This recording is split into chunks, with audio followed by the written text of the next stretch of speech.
My son smiled as he said, "You'll love the new nursing home, Mom." My stomach turned.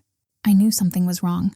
We were sitting at his polished oak dining table, the one I had given him as a wedding gift years ago. The room smelled of roasted chicken and fresh bread, but I barely tasted a thing. I just watched my son's confident face, the way he leaned back in his chair like a man in control of every detail. "Why all of a sudden?" I asked. My voice was calm, but inside a storm was brewing. "I've lived here just fine. Why would I need a nursing home now?" He gave me that practiced smile, the one that had charmed teachers, neighbors, even business partners. "It's for your safety, Mom. You deserve peace of mind. I toured a place yesterday. It's perfect. You'll have activities, friends, people to look after you." I felt a chill run down my arms. "Yesterday?" He hadn't even mentioned it until now. "You already toured it?" I said slowly. "Without me?" He nodded quickly, almost too quickly. "Of course. I wanted to save you the stress. I checked everything. You'll be comfortable." I pressed my hand against the table, grounding myself. "Comfortable for me? Or convenient for you?" He froze for a moment, then laughed softly, like I was being unreasonable. "Mom, don't make this harder. You've always told me to think ahead. That's all I'm doing." Something about the way he avoided my eyes when money was mentioned earlier in the evening flashed in my mind. Bills, insurance, the house. He hadn't looked at me once when I'd brought those up. "What's this really about?" I whispered. He reached into his briefcase and slid a folder across the table. "Just some simple papers. Nothing major. If you sign tonight, we can get everything ready by tomorrow. You'll thank me later." My throat tightened. "Papers tonight?" The folder was thick, too thick for just medical consent forms. I opened it slowly, scanning the first page. "Admission request. Medical clearance." My finger traced the bold black line at the bottom. "Power of attorney?" He cleared his throat. "Just a technicality. They need someone to manage decisions if you get tired. You know, routine stuff." "Routine?" I asked, my voice breaking. "This gives you control over everything. My home, my money, my life." He leaned forward, lowering his voice. "Trust me, Mom. This is best for everyone." I stared at him, at the son I had raised, the boy I once held through fevers and heartbreaks. He didn't look like my boy anymore. He looked like a stranger in a tailored shirt calculating every move. "Everyone," I repeated softly. Then louder, sharper. "Everyone, or just you?" The air went still. He didn't answer. He didn't even blink. I felt trapped, cornered like a bird in a cage. My heart wanted to believe he cared, but my gut screamed that I was being pushed out of my own life. He tapped the pen against the table. "Mom, don't drag this out, sign it. Tomorrow you'll be settled in. No more worries." My hands trembled as I picked up the pen. Every instinct told me not to, but his eyes drilled into me, hard and expectant. The silence stretched, heavy and suffocating. I thought about my sacrifices, the nights I worked double shifts so he could go to college, the way I sold jewelry to help with his first business loan. And now, this? My chest ached, but I signed. My name looked foreign on the paper, shaky and small. He smiled, satisfied, and slipped the folder back into his briefcase. There, that wasn't so hard. But as he turned away, I caught a glimpse of the second page beneath my signature. The words glared back at me like a warning. "Durable power of attorney, effective immediately." My hand went cold. My voice caught in my throat. What had I just done? Tomorrow I would find out, and it would change everything. The next morning, my son drove me to the nursing home. The door clicked shut behind me, and I heard the lock turn. That sound, sharp, final, rattled through me. I turned to look back at him, but he was already gone, striding toward his car without a second glance. I wanted to call out, to stop him, but my throat closed. My son had just locked me away. Inside, the smell hit me first. Sour air mixed with disinfectant, a heaviness that clung to my clothes. The brochure he had shown me flashed in my mind. Bright gardens, smiling residents, cheerful staff. But here the paint peeled from the walls, the windows were cloudy, and the silence carried an edge of despair.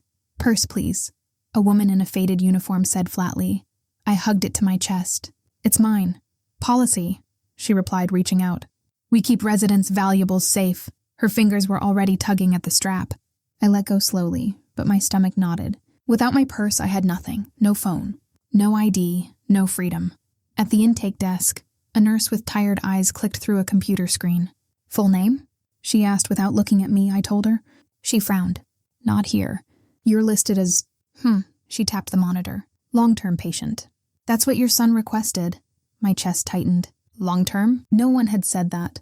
"There must be a mistake," I said. I'm not here long term. My son just said this was temporary. She gave me a bland smile. Your son loves you. He just wants peace of mind.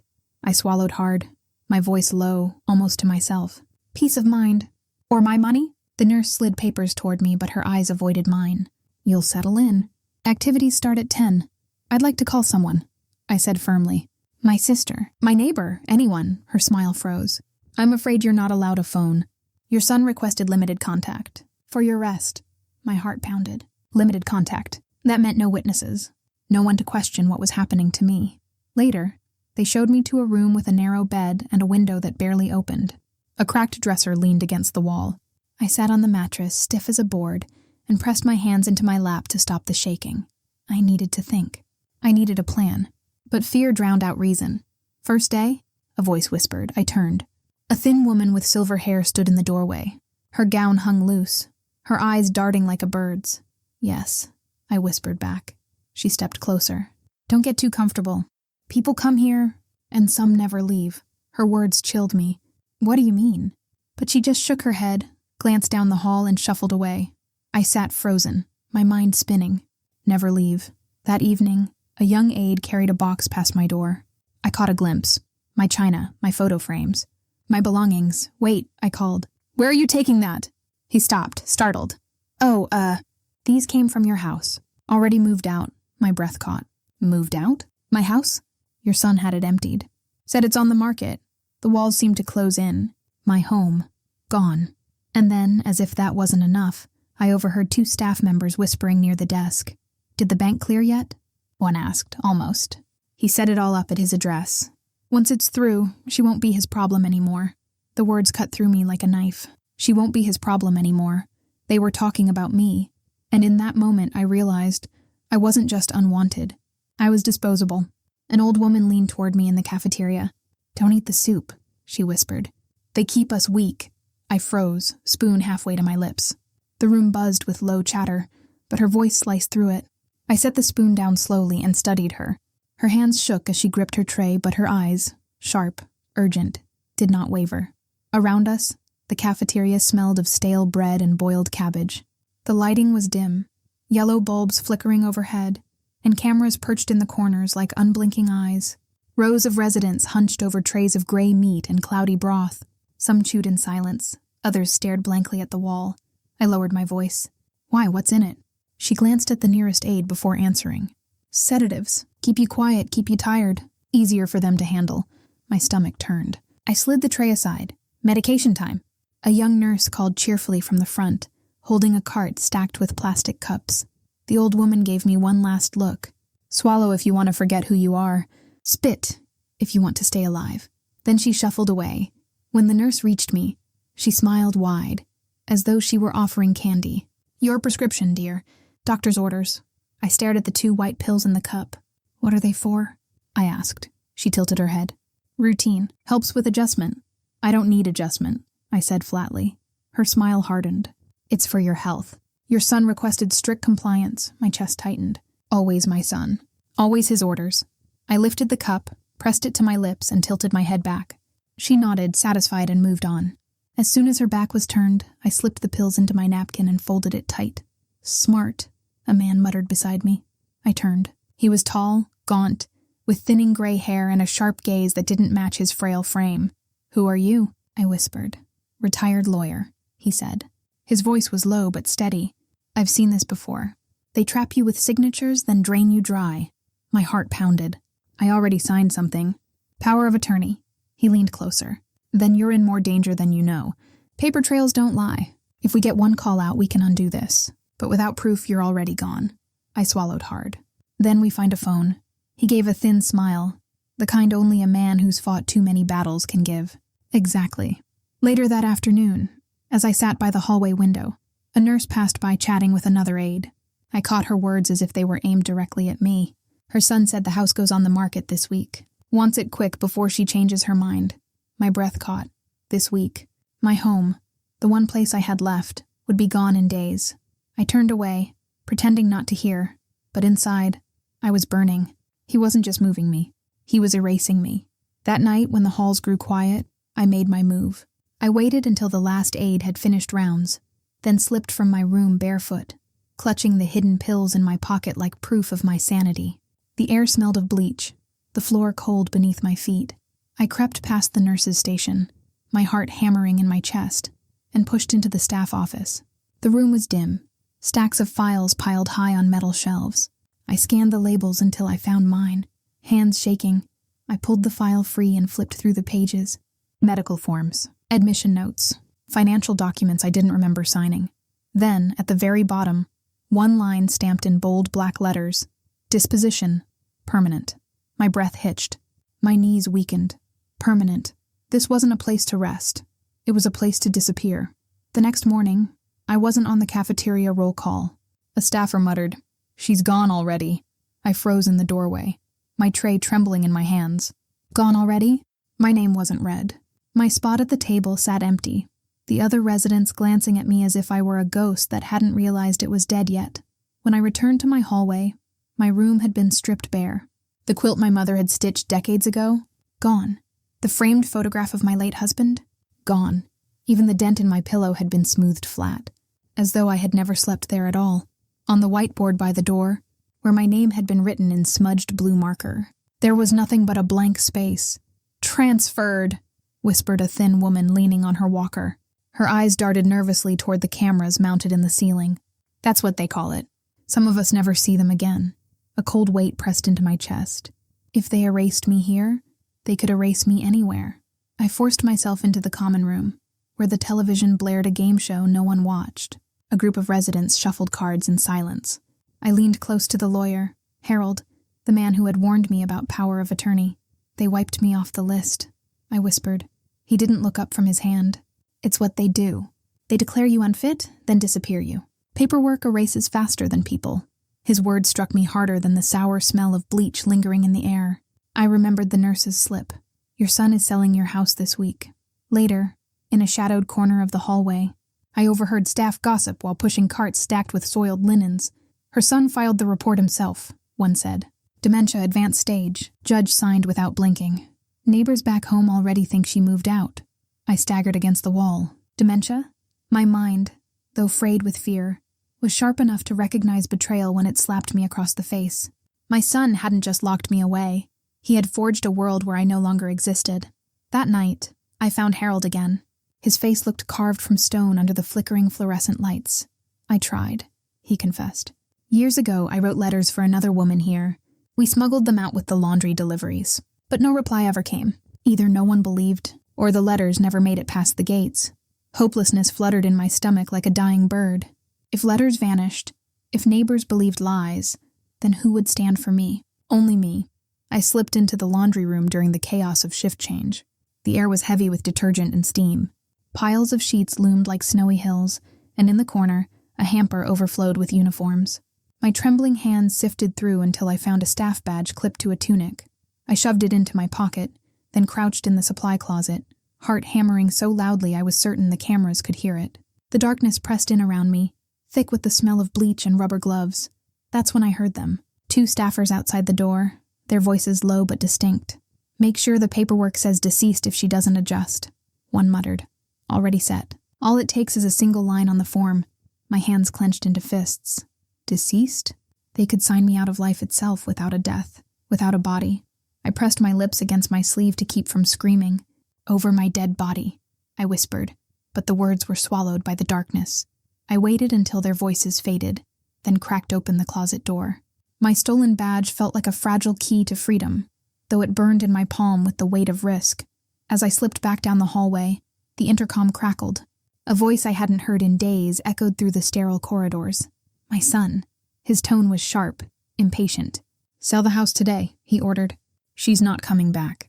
The words hit me like a shovel to the chest. The staff listened without argument. My home, my sanctuary, my history. It was being carved from beneath me, just as my identity had been erased from this place. I clutched the badge tighter, my survival instinct sparking like flint against steel. If my son had already buried me on paper, I had only one choice left: resurrect myself in the flesh, because if I didn't, I would vanish forever. I decided, if my son wanted me erased, I'd write myself back into the story. The supply closet had become my bunker. The bleach stung my eyes, and the floor was always damp beneath my shoes. But here, in the shadows, I could breathe without being watched. Outside, the hallways stretched like veins in a dying body, darkened and flickering, every bulb threatening to go out. I sat on an overturned bucket, clutching the stolen staff badge. My son's voice still rang in my ears. "Sell the house today. She's not coming back."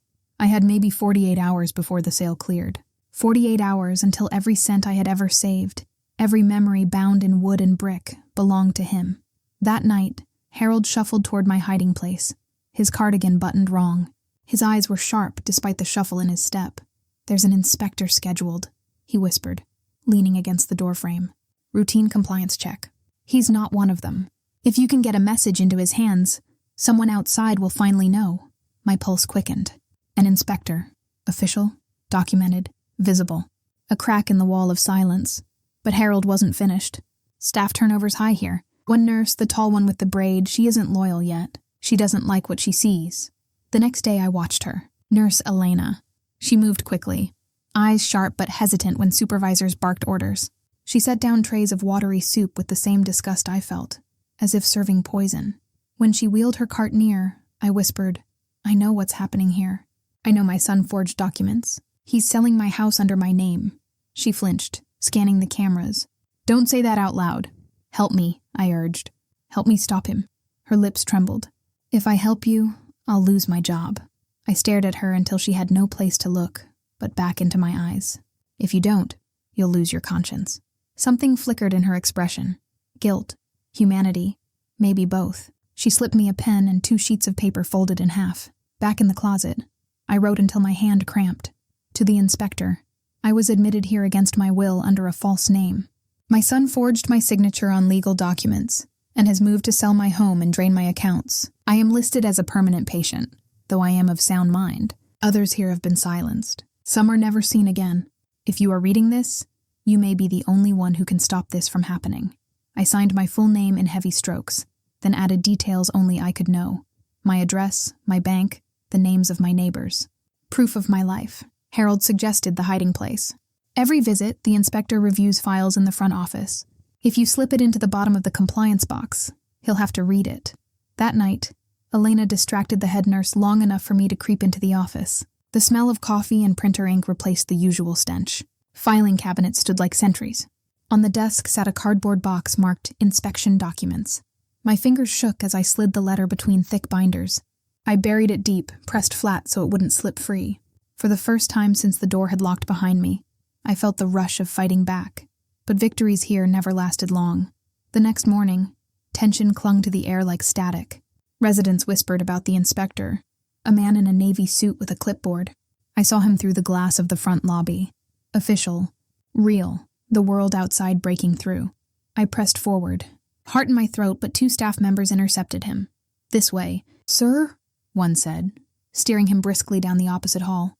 "My hall!" My wing, my very existence, all skipped. I staggered back, unseen, unheard. My fists clenched so tight my nails bit into my palms. The inspector's footsteps echoed farther away, swallowed by the labyrinth of corridors. My letter, my truth, was inside that box. But if he never came near me, would he ever see it? The staff's voices drifted after him, calm and rehearsed. "No issues here, Inspector. Just routine care. Everything's in order." But nothing was in order. And unless I found a way to put myself directly in his path, I'd vanish again, this time for good. I shoved the letter into his hand as he turned the corner. "Please, read this." Before it's too late. The inspector stopped mid-step, nearly colliding with me. His navy suit smelled faintly of aftershave, a sharp contrast to the sour corridors. His brows furrowed as he glanced at the folded pages trembling in my grip. Behind him, 2 staff members stiffened, their glares like knives. "Mrs. Carter," one hissed, voice syrupy with false concern. "You shouldn't be out of your wing. Come along now." But I refused to move. My body blocked the hallway like a barricade. "No," I said, my voice cracking but firm. "Read it." The inspector hesitated, eyes darting between me and the staff. He opened the letter, lips moving silently as he scanned the words. I watched the muscles in his jaw tighten. The staff tried to intervene. "She gets confused, wanders. We do our best, but confused?" I snapped. "Then how do I know the bank account number tied to my son's address? How do I know the deed to my house has my forged signature?" The The inspector raised a hand, silencing them. His eyes swept over me again, this time sharper, assessing. "Her file," he demanded. One nurse scurried off, returning moments later with a thick folder. He flipped through it, his face darkening. "Your birthday's wrong," he muttered. "Your medical history, inconsistent. And here, dementia diagnosis filed by your son, not a doctor." He glanced up, pinning the staff with a look that made them fidget. Then came the revelation that stole my breath. The inspector tapped a page. "I know this name. Your son. He's already flagged in another elder exploitation case. Pending review." My knees nearly buckled. "So I'm not his first." The inspector's voice hardened. "If half of what you've written here is true, your son's in serious trouble." "Half?" I said, squaring my shoulders. "Try every word." For the first time since the lock had clicked behind me, I wasn't the hunted. I was the witness, and the truth was my weapon. "I want a phone," I demanded. "I'm calling the police. And my bank before he drains me dry." The staff sputtered, but the inspector nodded slowly. "She has the right. Get her a phone." Their faces soured, but under his watchful eye, one reluctantly handed me a receiver from the front office. My fingers shook as I dialed. First the police. I reported my name, my address, the fraud, the false imprisonment. Then the bank, freezing my accounts, halting the pending sale. Each word tasted like victory, like oxygen flooding back into starved lungs. By the time I hung up, my chest felt lighter, my spine straighter. The inspector stood by me, arms crossed, shielding me like an anchor in a storm. "I'll need statements," he said firmly. "Documents, but you'll be heard." Tears burned my eyes. "Do you know how long I've been waiting for someone to say that?" He offered the barest nod. "Too long." Then sirens.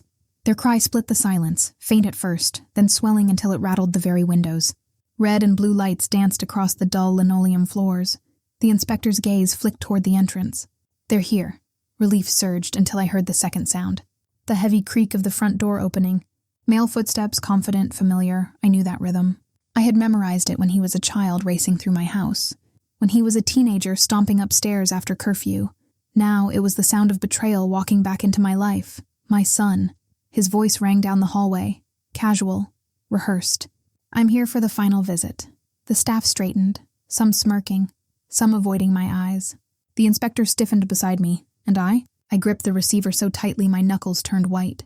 Because justice had finally arrived, at the exact same moment as the man who had tried to erase me. My son strode in, confident as ever, until he saw the police standing behind me. For a moment his swagger faltered. Then his smile returned, polished and insincere, the same one he used to charm neighbors and smooth over lies. The lobby of the nursing home had never been so quiet. Even the staff, usually buzzing with fake cheer, froze in place, their faces pale under the fluorescent lights. "Well," he said, hands spreading as if greeting old friends. "This is a surprise." The inspector's voice was cold. "Mr. Carter, we have some questions about your mother's care, and her finances." My son laughed too loudly. "Finances, please. I've been handling everything for her. She's not well. She gets confused." I stepped forward, holding my ground in the center of the lobby. "Confused?" I pulled from my pocket the small bundle of pills I had hidden for weeks, wrapped tight in tissue. I shook them so the sound carried across the silence. "If I'd taken every dose you ordered, maybe. But I didn't. And I'm not confused." The police officer's brows arched. My son's smirk cracked. "You don't understand." He tried again, voice sharp now. "I did it for you. For your peace of mind." The house was too much. The money needed managing. "I kept you safe here. Safe." The word curdled in my stomach. "You locked me away like a criminal. You took my life and tried to sell it off piece by piece." His jaw clenched. "You'd rather see me in prison than help me?" "I'll see you," I said, steady as stone, "wherever justice puts you." The inspector unfolded my letter, lifting it for the police. She documented everything. Accounts linked to your address, forged medical files, and now, something new. He glanced at the papers he'd pulled earlier from the file cabinet. "We've found irregularities in your late father's will. Signatures don't match. Dates don't align." A murmur rippled among the staff. My son paled. "You forged his will, too," I whispered, the truth slicing through me like glass. "Even your father's memory wasn't safe from you." He turned on me, face flushed. "You think you built this life? I did. I made sure we had money after he died. I kept it together. I deserved more." "No," I said quietly. "You deserved love, and you traded it for greed." The police stepped forward, cuffs glinting in the harsh light. Sir, you'll need to come with us. Wait, he snapped, desperation edging his voice now. She doesn't know, she doesn't understand. The money's already gone. His eyes darted wildly.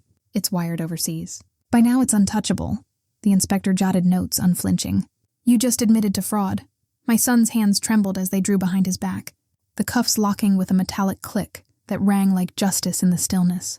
As the officers secured him, he twisted his neck, eyes burning into mine. Gone was the charming mask.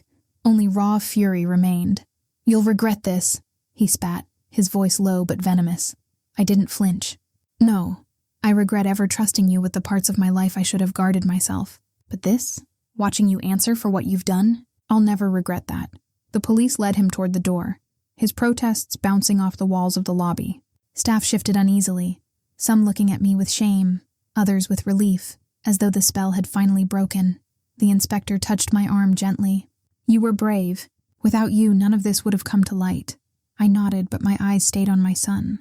His shoulders hunched as they pushed him outside, but his glare lingered, sharp as glass, a promise of unfinished war. For the first time in weeks, I felt air fill my lungs without resistance. My life had been stolen, twisted, nearly erased, but I had written myself back into the story. Still, his final words echoed in my mind as the door shut behind him. You'll regret this. And I wondered if, even with him gone, the battle was only beginning. The doors opened, and for the first time in weeks, I stepped into sunlight as a free woman. The air tasted different outside, cleaner, sharper. I tilted my face toward the sky, feeling warmth on my skin that I thought I might never feel again. The police car carrying my son disappeared down the road, its siren fading into distance, leaving me standing on the threshold of my life, both liberated and shaken. When I returned to my house, the silence nearly crushed me. The furniture was gone, sold, stolen, scattered. The walls echoed with absence, every room a reminder of how close I had come to losing everything. Still, when I opened the windows and let the breeze roll through, it carried more than just air. It carried freedom. Neighbors lingered across the street, pretending to prune flowers or fetch mail, their eyes fixed on me with pity. Whispers traveled faster than wind. The son who betrayed his mother. The woman locked away but survived. For once, I didn't lower my head. Let them look. Let them know. My lawyer, a sharp-eyed woman named Daniels, sat across from me at the kitchen table I'd borrowed from a neighbor. She placed a neat stack of papers in front of me. The court froze your son's assets, she explained. Every account, every transfer. He won't touch another dime. And you should know you're not alone. Other families are coming forward. They're suing the nursing home for fraud and abuse. Your testimony helped open that door. A lump rose in my throat. So, my story will help them? More than you know, she said softly. But rebuilding wasn't just about lawsuits and banks. It was about reclaiming myself. I secured every account, changed locks, and for the first time in my life, installed a security system. Not out of fear, but resolve. Daniel slid the last document across the table. Your will. Do you want your son listed in any capacity? Forgiveness in estate law is your choice. I stared at the line where his name once sat, where my trust used to live. My pen hovered, heavy with finality. No, I said firmly. He erased me once. Now I erase him. The scratch of the pen across the paper sounded like a closing door. The nights were hardest. The house felt haunted, not by ghosts, but by betrayal. I'd catch myself expecting his footsteps, his voice, the false charm he wore like armor. Then I'd remember the cuffs, the glare, the venom in his final words. You'll regret this. But regret didn't rule me anymore. Strength did. I set small rituals, coffee at dawn by the open window, a walk through the garden where weeds had overtaken roses, letters to old friends explaining what had happened. Some responded with shock, others with anger on my behalf. A few admitted they had suspected something was wrong, but hadn't known how to ask. I told them the truth now, because silence had nearly destroyed me once. One evening, I stood in front of my new security system. A small camera blinked red, recording. I looked directly into the lens, my reflection staring back at me. My blood betrayed me, I whispered. But family isn't blood. Family is earned. I leaned closer, my voice steady, no longer trembling. And from now on, I decide who deserves that word. I pressed the button, locking the system into place. The house no longer felt empty. It felt defended. It felt mine. For the first time in a long time, I was not afraid. I was free, and stronger than I had ever been. If this story kept you watching, Please subscribe and share your thoughts in the comments. Your support truly means everything.